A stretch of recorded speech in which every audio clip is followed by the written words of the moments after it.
Hey guys, welcome back to the ChooseFI Daily special edition.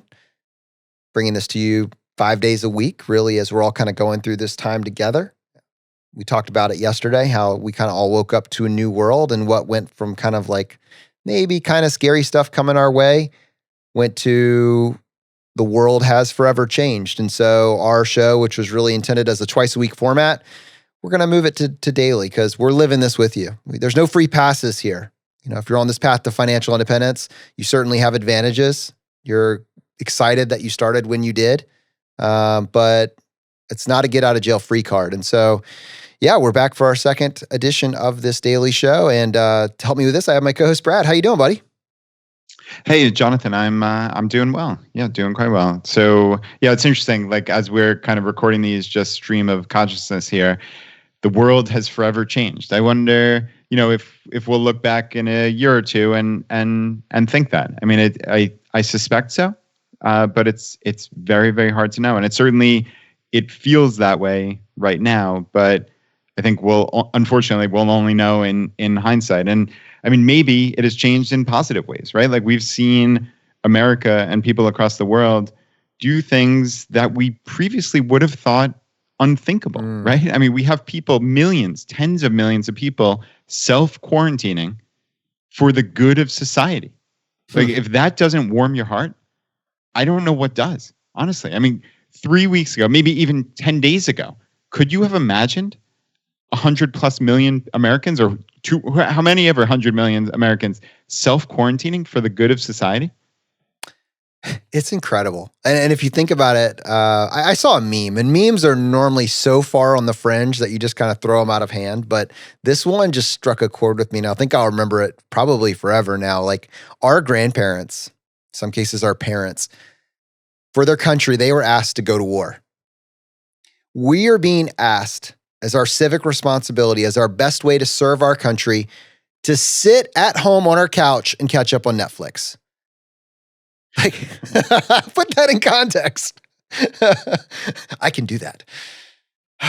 But it is. Yeah, Laura showed me that one yesterday, and it's funny. It hit me in a similar manner, right? I think, it was about parents or grandparents or the greatest generation. I'm sure there are a bunch of different memes about this, right? But I mean, to think about what people sacrificed then, and I mean, for me, like I said on yesterday's episode, like I'm getting to sit here and hang out with my family. And I literally got onto this call 2 minutes before we hit go, and we were playing knockout basketball games in the backyard with the four of us. And I'm like sweating profusely. And I'm like, oh, I got to go record a podcast since we're doing this every day now. Like, that's what we're talking about here. But, obviously this is tongue in cheek to some degree, Jonathan. You're trying to you have to always look on the bright side, right? Because then you could look at the negative and say, well, the stock market has gone down 30%. I mean, as we're recording this literally at 2:35 p.m. on Monday the 16th here. I mean, everything can change in an hour, but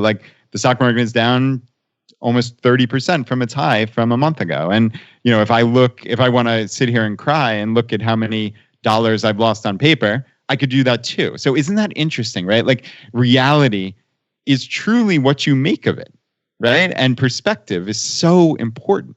That you can look at the same situation, and I have not thought of that until the negative side until right this second, because I've been focusing on I'm doing something really important I genuinely believe for society, and B, I'm having a ball in the process, getting to hang out with my family. It's pretty cool, man. What's interesting is we can say this now officially. The bull market, the 11-year bull market, is over. Yeah, it's true. I think what's the definition of a bear market is when it's a 20% drop in stocks from the recent highs. Is that the technical definition? That's it. Yeah, and there's an important distinction there. So we are in a bear market. So the bull is over. But the question is then, because some people are maybe conflating the two, is this a recession? And Brad, I mean, you're familiar with these terms, a recession. Can you define that for our audience? Yeah, my understanding is that is 2 straight quarters of negative economic growth as measured by the GDP. And, we are a couple of weeks into this, maybe a singular week into this. So by definition, we cannot be in a recession because we have no idea, right? It's not 2 quarters, it's 6 months. So unfortunately, it's hard to recognize except in hindsight. But, I think if you were asking me as a betting man, is this going to be a recession? As a betting man, I probably would say yes, but there is no way for anyone to say that by a technical definition right now.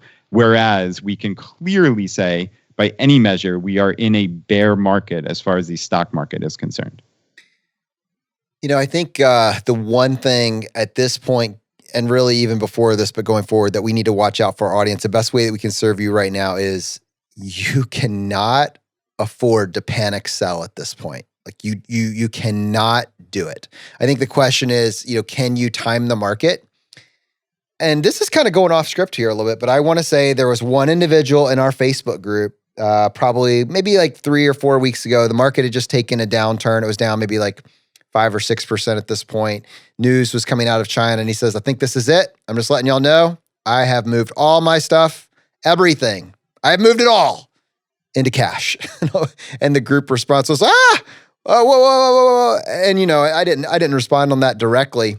But I think if you look objectively, if you look back 2 weeks ago, I think all of us would say, it'd be kind of cool if all of my money was in cash at the moment. That'd be kind of cool. But here's the problem. You only know that with the benefit of hindsight. And let's just lay this out just as a template for people to think about. This case, actually, it was a former guest of ours. It was Michael that said this. So I'll just give you credit. First of all, Michael, you got out, right? But here's the thing.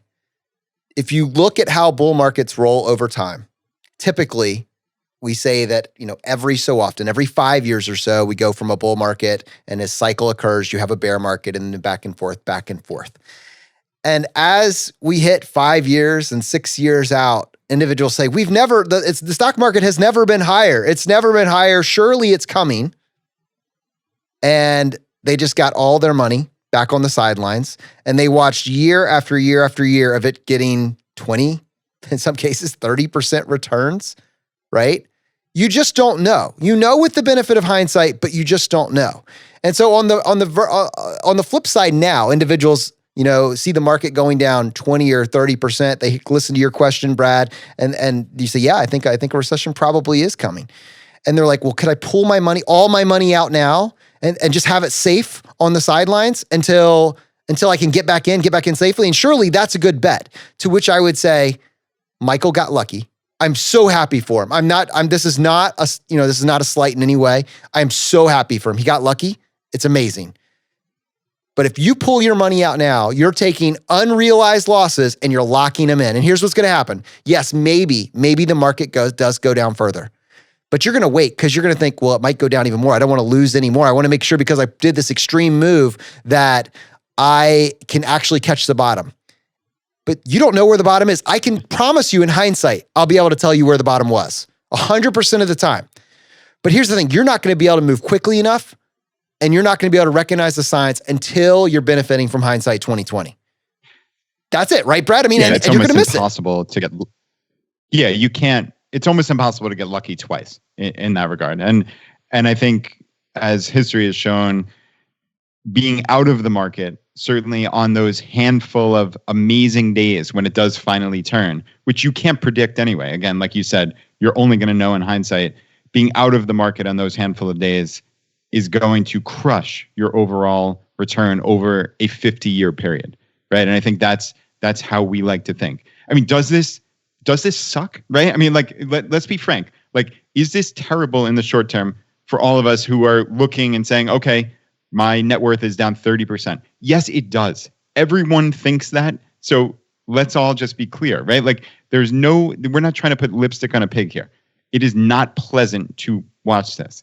But I think our larger point, and really, we're just conduits, Jonathan, right? We're not worldwide experts on this stuff. We've had experts on our podcast talk about this. So where we are truly acting as conduits here of information is you cannot time this properly. certainly on both sides, and the time in the market is crucial over that long-term 30 to 50-year timeline.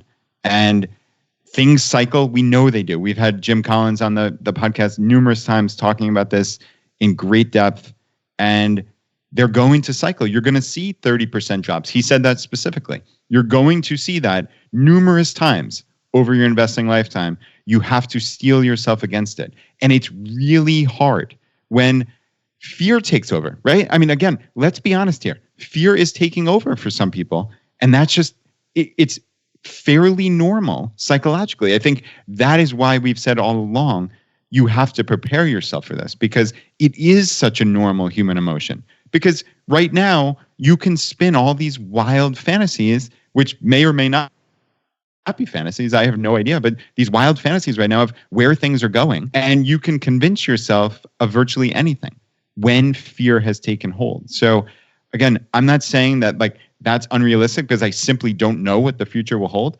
But what I can say is you come up with a plan in times where emotions are not running high, and you stick to that plan. And I think that is the best advice that we can give. And the only other thing I would add on to that, and I'm going to kind of talk about it from the perspective of someone that felt the need to sell.